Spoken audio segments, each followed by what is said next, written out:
Castillo de San Angelo, Roma, junio de 1453.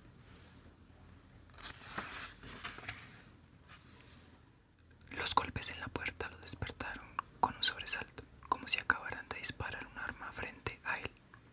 El joven se apresuró a tomar la daga que mantenía bajo la almohada, mientras apoyaba los pies descalzos sobre el suelo helado de la celda de piedra. Estaba soñando con sus padres, con su antiguo hogar, y apretó los dientes para hacerle frente a la horrible sensación de nostalgia que siempre lo invadía cuando recordaba todo lo que había perdido: la granja, su madre, su antigua vida. Cuando oyó otro atronador golpe en la puerta, empuñó la daga y la escondió detrás de su cuerpo, mientras quitaba el cerrojo de la puerta y la entreabría con cautela. Afuera había una figura cubierta con una capucha oscura, flanqueada por dos hombres corpulentos, cada uno con una antorcha encendida. Uno de los hombres levantó la antorcha de manera que la luz cayó sobre el joven delgado y de pelo oscuro, vestido con unos pantalones bombachos y desnudo de la cintura para arriba, cuyos ojos almendrados parpadeaban bajo un flequillo. Tenía cerca de 17 años y su cara reflejaba la dulzura de un niño, pero su cuerpo era el de un joven forjado por el trabajo duro. Luca Vero, sí, tiene que venir conmigo. El joven vaciló.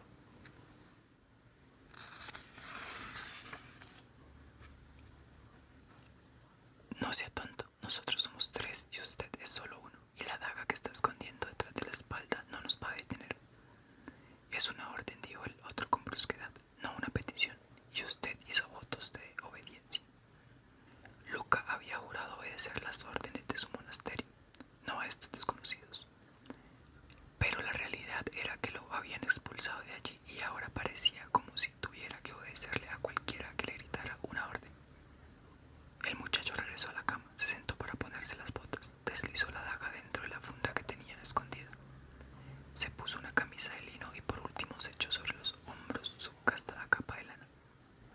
¿Quiénes son ustedes?, preguntó mientras avanzaba con renuencia hacia la puerta. El hombre no respondió, simplemente dio media vuelta y comenzó a caminar, al tiempo que los dos guardias esperaban en el corredor a que Lucas saliera de su celda y lo siguiera. ¿A dónde me llevan? Los dos guardias empezaron a caminar detrás de él sin contestar. Luca quería preguntar si se encontraba bajo arresto, si lo estaban llevando hacia una ejecución sumaria, pero no se atrevió. La pregunta misma despertaba su miedo y reconocía que le daba terror escuchar la respuesta. Aunque el aire estaba helado y las paredes de piedra estaban frías y húmedas, Luca podía sentir cómo sudaba de pavor bajo su capa de lana. Sabía que este era el lío más grave en el que había estado en su corta vida. Hacía solo un día que 4 hombres con capuchas negras lo habían sacado de su monasterio y lo habían llevado allí, a esa prisión, sin darle ninguna explicación. Luca no sabía dónde estaba ni quién lo tenía capturado. No sabía qué cargos podría enfrentar. No sabía cuál podría ser el castigo. No sabía si lo iban a golpear, a torturar o a matar. Insisto en ver a un sacerdote. Quisiera confesarme, dijo Luca. Sin embargo, los hombres que lo llevaban no le prestaron ninguna atención, mientras lo empujaban por el estrecho pasillo de muros de piedra. Todo estaba en silencio y las puertas de las celdas que había al lado y lado estaban cerradas. Luca no sabía si se encontraba en una prisión o en un monasterio. Solo sabía que hacía mucho frío y que no se oía nada. Debía ser un poco más de la medianoche. El lugar estaba a oscuras y en completo reposo. Los hombres que lo llevaban no hacían ningún ruido mientras avanzaban por el pasillo, ni después al bajar por unos escalones de piedra y atravesar un gran vestíbulo, para tomar enseguida una pequeña escalera en espiral que los llevó hacia una oscuridad que se hacía cada vez más profunda, al tiempo que el aire se volvía cada vez más y más frío. Exijo saber a dónde me llevan, insistió Luca con voz temblorosa a causa del miedo. Nadie le respondió. En lugar de eso, el guardia que iba detrás se le acercó un poco más. Al llegar al final de las escaleras, Luca solo pudo ver una pequeña entrada de arco y una pesada puerta de madera. El hombre que iba delante la abrió con una llave que sacó del bolsillo e hizo una seña que indicaba que Luca debía entrar. Al ver que el muchacho vacilaba, el guardia que estaba detrás simplemente se acercó un poco más, hasta que el amenazante volumen de su cuerpo empujó al joven hacia adelante.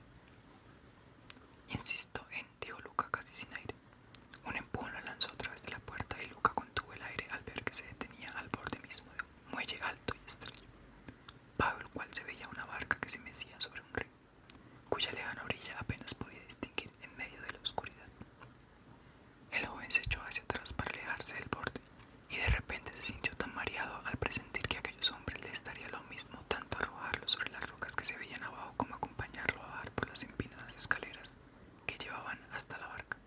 El primer hombre bajó con pies ligeros por los escalones húmedos. Se subió a la embarcación y le dijo algo al barquero, que esperaba en la popa e impedía que la corriente arrastrara la barca con los hábiles movimientos de un solo remo. Luego miró hacia arriba y clavó los ojos en la cara apuesta y blanca del joven. Baje, le ordenó. Luca no podía hacer nada más. Siguió al hombre por los escalones resbalosos. Se subió a la barca y se sentó en la proa. El barquero no esperó a los guardias, sino que orientó la embarcación hacia el centro del río y dejó que la corriente los arrastrara a lo largo de la muralla de la ciudad. Luca bajó la vista hacia las aguas negras. Si se lanzaba el agua por el lado de la barca, sería arrastrado río abajo. Quizás pudiera nadar con la corriente y llegar a la otra orilla para escaparse. No obstante, el agua fluía con tanta rapidez que lo más probable era que terminara ahogándose. Pensó, si es que los hombres no salían a perseguirlo con la barca y lo golpeaban con el remo hasta dejarlo inconsciente. Mi señor, dijo tratando de infundirle a su voz un poco de dignidad, ya puedo preguntarle a dónde nos dirigimos. Pronto lo sabrá, fue la respuesta que recibió. El río corría como si fuera un gran foso que rodeara las altas murallas de la ciudad de Roma. El barquero mantuvo la pequeña embarcación cerca de la protección de las murallas, al abrigo de la vigilancia de los guardias que observaban desde arriba. Luego Luca vio delante de ellos la amenazante forma de un puente de piedra, y justo enfrente una reja incrustada en una entrada, en forma de arco en medio de la muralla. Mientras la barca se dirigía a la entrada, la reja se deslizó hacia arriba sin hacer ruido, y con un hábil empujón del remo, un movimiento que se veía que el barquero había realizado muchas veces, la embarcación penetró en un depósito iluminado por antorchas. Al sentir una profunda punzada de temor, Luca deseó haberse arriesgado a lanzarse al río. Media docena de hombres de rostro adusto lo estaban esperando allí, y mientras el barquero se agarraba de un oxidado aro incrustado en la pared para estabilizar la barca, los hombres se agacharon y sacaron a Luca de ella para empujarlo luego por un angosto corredor. Más que verlas, Luca se sintió rodeado de gruesas paredes de piedra que corrían al lado y lado. También sintió bajo los pies un suelo de tablas de madera pulida. Muerto de miedo, podía oír su propia respiración cuando se detuvieron frente a una pesada puerta de madera. Entonces golpearon una sola vez y esperaron. Enseguida se oyó una voz que venía del interior. «Siga», y los guardias abrieron la puerta de par en par y empujaron a Luca hacia adentro con su corazón que palpitaba.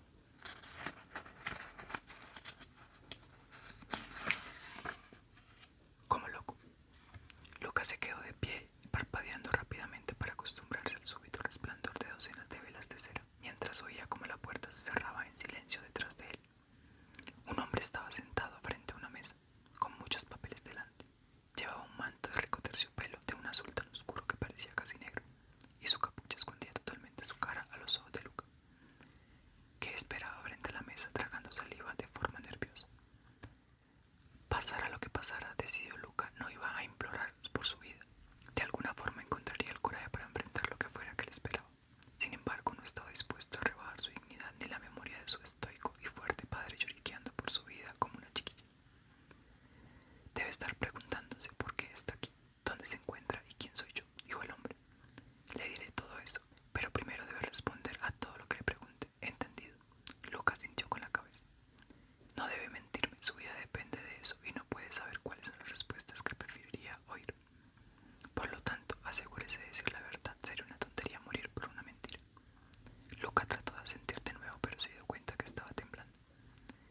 Se llama Luca Vero, es un novicio del monasterio de San Javier y entró en el monasterio cuando era un niño de 11 años.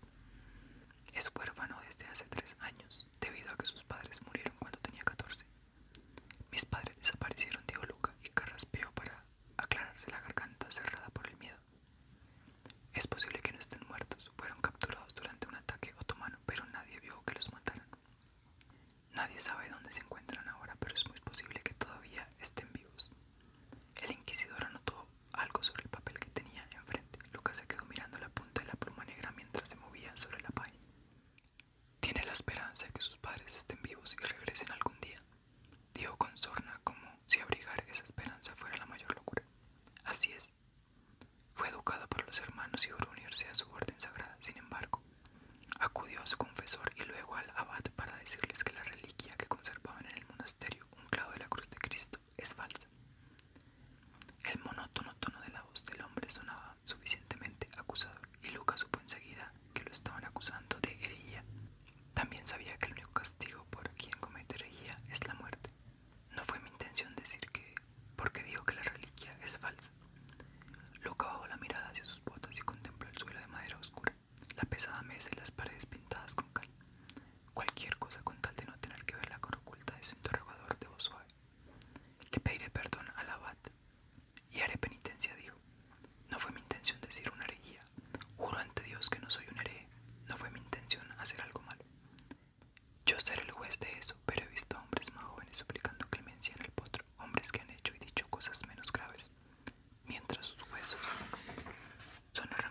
decir eso? Yo creo que no. En la Biblia misma se expresa con claridad. Luego, si uno cuenta los clavos empleados en la construcción de la cruz, debería haber 4 en el cruce central para sostener el travesaño. Eso da 7 clavos originales, solo 7. Digamos que cada clavo tiene cerca de 12 centímetros y medio de largo. Eso da cerca de 87 centímetros de clavos empleados en la Santa Cruz. No obstante, hay miles de reliquias, lo cual no quiere decir que un clavo en particular o un fragmento de este sea genuino o no. No me corresponde a mí juzgar eso. Sin embargo, no puedo dejar de observar que sencillamente hay demasiados clavos para que todos ellos provengan de la misma cruz. El hombre continuó sin mediar palabra. Son únicamente números, dijo Luca con impotencia. De esa forma pienso yo, en números. Los números me interesan. Se impuso la tarea de estudiar esto. Se tomó la atribución de decidir que hay demasiados clavos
¿Cuáles son obras de Dios y cuáles son obras del demonio?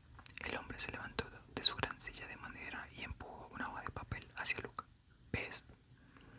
Luca observó las marcas que abrían sobre el papel. Era la escritura de los herejes, la forma de numerar que tenían los moros. Desde niño había aprendido que un trazo de la pluma significaba uno, dos trazos querían decir dos, y así sucesivamente. Sin embargo, esos signos tenían una extraña forma redondeada. Luca los había visto antes, pero los comerciantes de su aldea y el ecónomo del monasterio se negaban tercamente a emplearlos mientras se aferraban a las viejas costumbres. Esto significa uno, esto dos, y este es el tres, dijo el hombre mientras señalaba con la punta de la pluma cada marca. Si pone el uno aquí en esta columna significa uno, pero si lo pone aquí y pone al lado este espacio en blanco significa 10. O puesto aquí con dos espacios en blanco al lado significan 100. Luca quedó boquiabierto. La posición del número indica su valor. Exacto, el hombre señaló entonces con la pluma la forma del espacio en blanco que parecía una O alargada que llenaba las columnas. Al estirar el brazo, la manga del manto se recogió un poco y Luca alcanzó a ver la piel blanca de la parte interna de la muñeca del hombre. Tatuado en la parte interna del brazo, grabado sobre la piel, Luca alcanzó a ver parte de un dibujo en tinta roja que representaba la cabeza y la cola de un dragón que se enroscaba sobre sí mismo. Esto no solo es un espacio en blanco, tampoco es una letra O, dijo el hombre. Es lo que ellos llaman cero. Mire la posición de esta marca, eso significa algo. ¿Qué tal que esa marca signifique algo por sí misma? Indica un espacio, dijo Luca mirando de nuevo el papel. Quizá indica la nada. Es un número como cualquier otro, le dijo el hombre. Ellos han creado un número a partir de la nada. Por lo tanto, pueden calcular hasta la nada y más allá. Más allá de la nada. El hombre señaló otro número, -10. Eso está más allá de la nada. Está 10 lugares más allá de la nada. Ese es el número de la ausencia, explicó el hombre. Mientras la cabeza le daba vueltas, Luca estiró la mano hacia el papel. No obstante, el hombre retiró la hoja en silencio y puso su pesada mano encima, impidiendo que Luca tuviera acceso a la hoja, como si fuera un premio que tuviera que ganar. De nuevo, la manga del manto volvió a cubrir la muñeca, ocultando el tatuaje.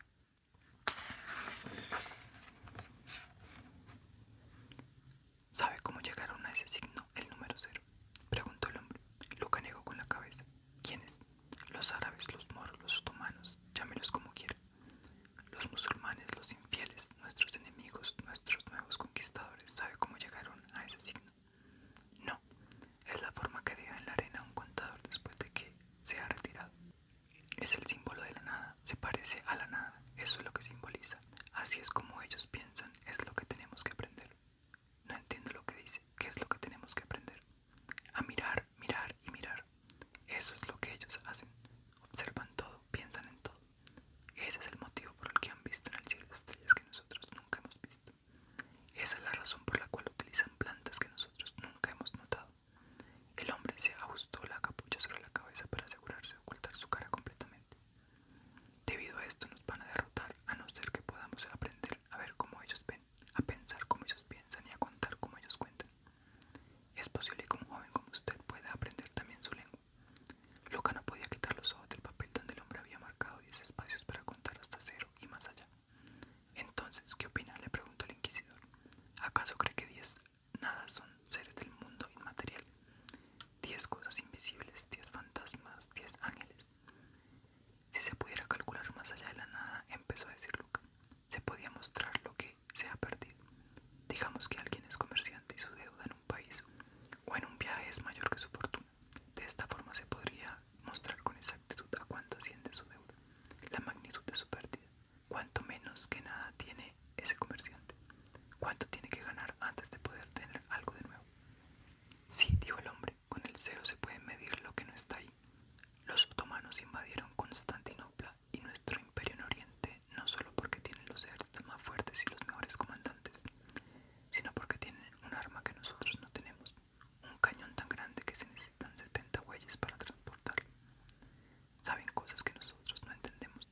La razón por la que envié por usted, por la que fue expulsado del monasterio, pero aún así no fue castigado por su desobediencia ni torturado por su herejía, es que quiero que aprenda estos misterios, que los explore para que podamos conocerlos y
silencio. Ahora puede irse, dijo el hombre como si acabara de impartir las instrucciones más sencillas. Lucas salió de su estado de concentración y se dirigió hacia la puerta. Cuando su mano estaba ya sobre el picaporte de bronce, el hombre agregó: una cosa más. Lucas se dio la vuelta. La gente solía decir que usted era un niño intercambiado, ¿no es así? La acusación cayó en la sala como un jarro de agua fría. La gente de la aldea, cuando murmuraban acerca de su nacimiento tan apuesto y tan inteligente, hijo de una mujer que había sido estéril toda su vida y de un hombre que no sabía ni leer ni escribir, decían que usted era un niño intercambiado, que las hadas lo habían dejado en su puerta cuando era un bebé, ¿no es así? Hubo un frío momento de silencio durante el cual el rostro serio de Luca no dejó ver ninguna emoción. Nunca he respondido a esa pregunta y espero no tener que hacerlo nunca. No tengo conocimiento de lo que la gente decía sobre nosotros, dijo con tono brusco. Solo eran campesinos ignorantes y temerosos. Mi madre me enseñó a no prestar atención a lo que ellos decían. Dijo que ella era mi madre y que me amaba por encima de todas las cosas. Eso es lo único que importa. No esas historias acerca de los hijos de las hadas